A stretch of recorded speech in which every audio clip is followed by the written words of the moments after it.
দর্শক, আমি এই মুহূর্তে আপনাদের সামনে কথা বলতে এসেছি একটি জরিপ প্রসঙ্গে।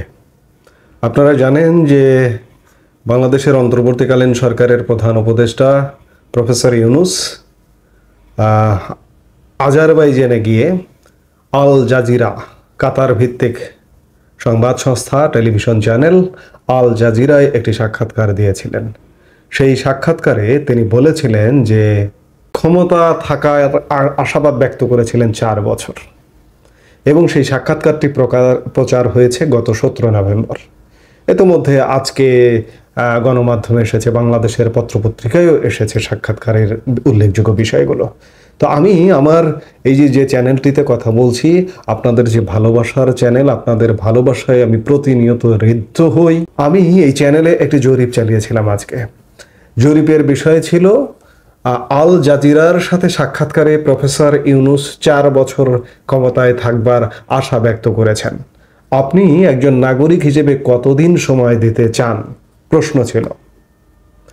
মাত্র 5 ঘন্টায় ভোট দিয়েছেন 6200 মানুষ। আমার প্রশ্ন উত্তরে 4টি অপশন ছিল। একটি ছিল 4 বছর সময়, একটি 1 বছর, একটি 3 থেকে 6 মাস, আরেকটি ছিল আর 1 মুহূর্ত সময় দেওয়া যাবে না, এখনই পদত্যাগ করুন। অবাক এবং বিস্ময় করার মতো বিষয়, প্রফেসর ইউনূসের সেই 4 বছর চাওয়াকে বেশিরভাগ মানুষ সমর্থন করেনি। আমার যে পোল ছিল, সেই পোলে 4 বছরের জায়গায় 6% মানুষ মাত্র ভোট দিয়েছেন। 1 বছর ছিল, 1 বছরে 5% ভোট দিয়েছেন। 3 থেকে 6 মাস সময় দেবার কথায় ভোট দিয়েছেন 17%। আর 1 মুহূর্ত সময় দেওয়া যাবেন, এখনই পদত্যাগ করুনে ভোট দিয়েছেন 71%। অর্থাৎ বাংলাদেশের বেশিরভাগ মানুষ, এই যে জরিপটি, এখানে 6200 মানুষ ভোট দিয়েছে। আমার এখানে যে কমিউনিটি, সেই কমিউনিটির 71% মানুষ মনে করছেন যে প্রফেসর ইউনূসের আর ক্ষমতায় থাকার কোনো কারণ নেই, এই মুহূর্তে পদত্যাগ করতে হবে।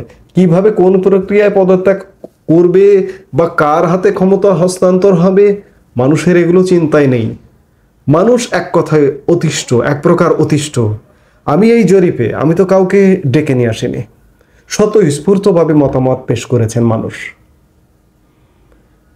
তো সেই জায়গায় এখানে আমার কোনো পার্সিয়ালিটি করারও সুযোগ নেই। সেই জায়গায় প্রফেসর ইউনূস 100 দিনে কি পরিমাণ অজনপ্রিয় হয়ে উঠেছে। দেশের সাধারণ মানুষ আশা করেছিল, আশা আকাঙ্ক্ষার বাস্তবায়ন করবে, প্রত্যাশা পূরণ করবে প্রফেসর ইউনূস, কিন্তু সেই প্রত্যাশা আশায় গুড়ে বালি। মানুষকে হতাশ করে ছেড়েছেন, যার কারণে 71% মানুষ মনে করছে আর 1 মুহূর্ত সময় দেওয়া যাবে না, এখনই পদত্যাগ করুন। অর্থাৎ মানুষ ক্ষুব্ধ, মানুষ সংক্ষুব্ধ।